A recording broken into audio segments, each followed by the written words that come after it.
And going on to number 11, Chase Brown. Coach Steve has him outside the top 10. Coach Sean has him eighth. And our guest Sean has him outside the top 10. Oh man, this is the one that I thought I was gonna get some flack on, so I'm ready. I'm ready. I'm ready. I'm ready. So this is the thing I will say about Chase Brown. He is, we were just talking about A-Chain. Chase Brown's the opposite. He's big, 215, 220, built like a absolute brick house. I mean, he's unbelievable. He's what you want. His contact balance is amazing. He's not going to fall down to arm tackles. He's going to be able to sort of run through guys. He has what I saw in my notes. I put powerfully slick. So he has this sort of like weird, like not weird, but he has this good like lateral sidestep.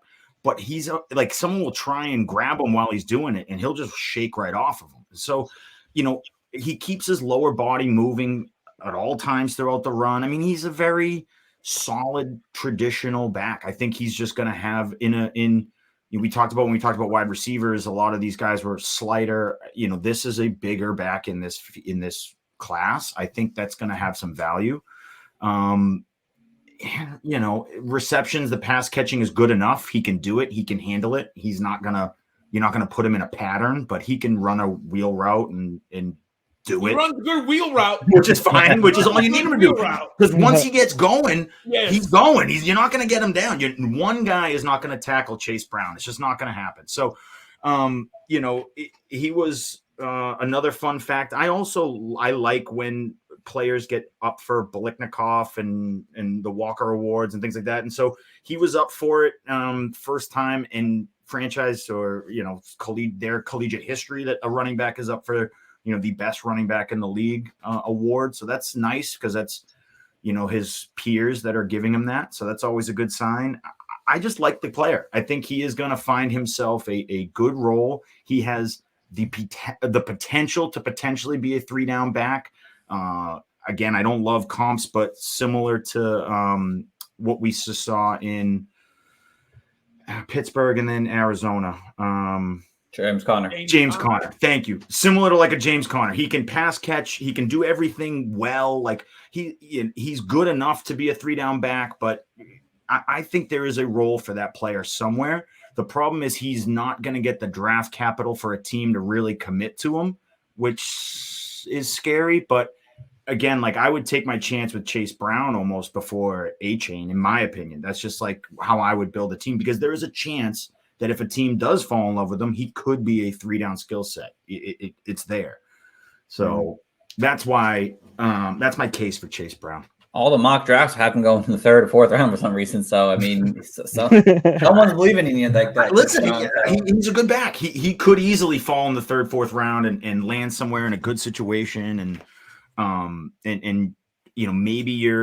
maybe he's sitting behind Derrick Henry for a year and you're like, all right, this stinks, but eventually I'm going to have something amazing. And so I'm not saying Chase Brown's going to come right out of the box and be a superstar for fantasy. What I'm saying is there is a potential. He has all the skills to be a 3-down back in the NFL if someone gives him that opportunity. Don't hate it. Yeah, I mean, I'll go real quick. I mean, I don't hate him. I think I have him he's my 13th guy right now on the board. I mean, a lot of the good things you said about him, John. I mean, I like a lot of things about him. He's got the speed, obviously. He ran a 4.43 at the combine, which is great. He can burst right through the hole. Good, decent as a receiver. When watching the film on him a lot of times, I saw that he seemed to go outside more times than I like. Like he would just continue to bounce outside where he could have took the easy yards up the middle of the field.